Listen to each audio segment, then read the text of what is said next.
तुम दोस्तों की हाल है सब ठीक ने। अच्छा भाईजान, अज एक बहुत ही जबरदस्त नुस्खा लैके तुहाडे भरावां कोल हाज़र होए हैं। दो चीज़ों का नुस्खा है बहुत ही जबरदस्त। जिन्होंने दोस्तों साडे चैनल को सबसक्राइब नहीं किया वो सबसक्राइब कर लो, वीडियो लाइक कर दो, कमेंट कर दो, कानू जेड़ा ना लाजमी दबा दिया करो ताकि आने वाली अच्छी तो अच्छी वीडियो जेड़ा ना आप तक पहुँच सके। और इसमें हम जो है ना वो दो चीज़ें इस्तेमाल करेंगे। एक जो है वो दूध है,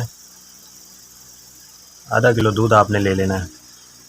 और उसके बाद आपने लेने हैं काले चने। ये काले चने आप किसी भी दुकान से ले सकते हैं, परचून वाली, किसी गली मोहल्ले से जो परचून वाली दुकान है उससे आप ले सकते हैं। और इनका तरीका इस्तेमाल ये है कि इतने चने लेके ना इसको आप रात पानी में भिगो दें, ठीक है। सारी रात जो है ना वो पानी में पड़े रहें, तो सुबह इनको निकाल के आपने जो है ना ये दूध ले लेना आधा किलो। दूध गाय का हो, भैंस का हो, बकरी का हो, चाहे डब्बे वाला हो, दूध होना चाहिए बस।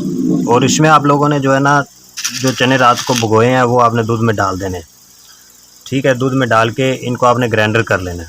ग्राइंडर करके अच्छी तरह इसमें अगर आप बादाम डालना चाहते हैं, पिस्ता डालना चाहते हैं, काजू डालना चाहते हैं तो आप इस तरह की चीज़ें जो है ना रात को इनके साथ भिगो दें चनों के साथ, ताकि सुबह तक जो है ना वो भी ठंडी हो जाए। क्योंकि आजकल गर्मी का मौसम चल रहा है, मौसम गर्म है, तो आप जो है ना वो रात को भिगो देंगे तो वो भी ठंडे हो जाएंगे।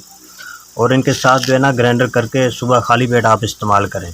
इसके इस्तेमाल से जिन लोगों की शहावत कम है, मर्दाना कमज़ोरी कम है, और जिन लोगों का नफस बिल्कुल काम करना छोड़ गया है या बीवी के पास जाते ही फ़ारग हो जाते हैं, वो एक हफ़्ता इस्तेमाल कर लें। इंशाल्लाह एक हफ़्ते के इस्तेमाल से जो है ना हर तरह की कमज़ोरी, पट्ठों की कमज़ोरी, जिस्म की कमज़ोरी और हर तरह की कमज़ोरी जो है ना ख़त्म हो जाएगी। सिर्फ़ एक हफ़्ता जो है ना आप इस्तेमाल कर लें। इंशाल्लाह इनके इस्तेमाल से बहुत सारे फ़ायदे हैं। जिस्म जो है ना वो मोटा हो जाता है और मैदे से गर्मी वगैरह ख़त्म हो जाती है, ताकत आ जाती है जिस्म में। आप ये दो चीज़ें इस्तेमाल करें और फ़ायदा उठाएं इनसे। और हमारे चैनल को सब्सक्राइब कर लें, वीडियो को लाइक कर दिया करें, बेल आइकन को दबा दिया करें ताकि आने वाली अच्छी तो अच्छी वीडियो आप तक पहुँचे।